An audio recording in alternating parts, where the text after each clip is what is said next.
Salatu ve selamu ala eşrefil enbiya ve murselin Seyyidina Muhammedin ve ala alihi ve ashabihi ecma'in. Öncelikle şunu belirtmek isterim ki İslam dini bir hayat dinidir. Hayatın bütün safhalarına belli prensipler, ilkeler getirmiştir. Ve özellikle de insanlar arası ilişkilere de prensipler getirmiş, ilkeler koymuştur. Burada alimleri komşuluğu üçe ayırıyor. Birinci komşuluk nedir? Sadece komşu olmasıyla yakınlığı olan insanlar. İkincisi hem komşu, ev itibarıyla komşu hem de akraba olan insanlar. Üçüncüsü de hem ev olarak veya tabii ev olarak da sınırlamak bunu doğru değil. Tarla komşusu olur, iş yeri komşusu olur.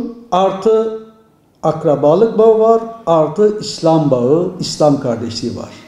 Böylelikle gerek yakın ve gerekse uzak olsun komşuluk, komşuya iyilik yapmak, komşularla iyi geçinmek, komşunun iyi gününde, kötü gününde yanında bulunmak ve komşudan gelebilecek bir takım kötülüklere sabretmek. Bu İslam'ın prensibidir. Bu sadece komşuluğa mahsus bir olay da değildir.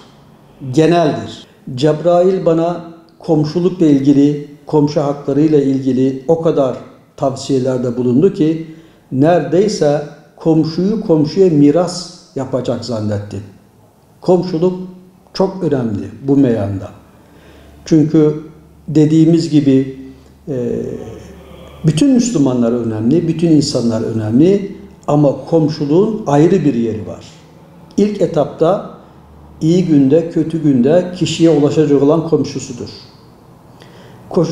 Komşusunun ihtiyaçlarına karşılayacak olan gene komşusudur. Onun için Müslüman komşusuyla hatta gayrimüslim olan komşusuyla da iyi geçinmek zorundadır. Müslümanların birbirine olan gene görevleri vardır. Mesela ne diyor? Selam vermesi, cenazesine katılması, yapmış olduğu meşru davetlere icabet etmesi, dediğimiz gibi iyi günde, kötü günde onun yanında olması gene İslam'ın Müslümanlara sorumluluk olarak verdiği yükümlülüklerdendir.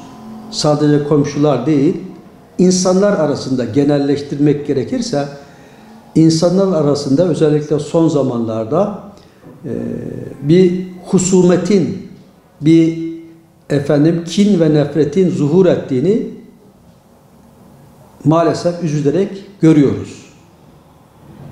Yani innemel mu'minûne ihvetun, Müslümanlar kardeştir ayeti kerimesinden hareketle biz bir kardeşler topluluğuyuz Müslümanlar olarak. Ancak dediğimiz gibi bu toplumda bir takım olumsuzlukların yaşandığını ve bu olumsuzlukların da günden güne arttığını görüyoruz. Bu bir vaka. Bunun temelinde ne vardır? Bunun temelinde tabii çok sebepler vardır. Psikolojik diyelim, sosyolojik diyelim, ekonomik diyelim. Ama İslam'ın bize öğretmiş olduğu ilkeler var. Nedir o ilkeler? Mesela Hazreti Peygamber sallallahu aleyhi ve sellem Efendimiz buyurmuş ki kendin için istediğini din kardeşin için de istemediği müddetçe hakiki manada mümin olamaz. Bakın çok evrensel bir hukuk ilkesi. Ne demek bu? Sana yapılmasını istemediğin şeyi sen de başkasına yapma.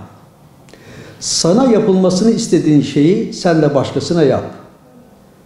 Bu işte günümüz itibariyle empati dediğimiz olay İslam'ın bize, sosyal hayatımıza tavsiye ettiği çok önemli bir prensip.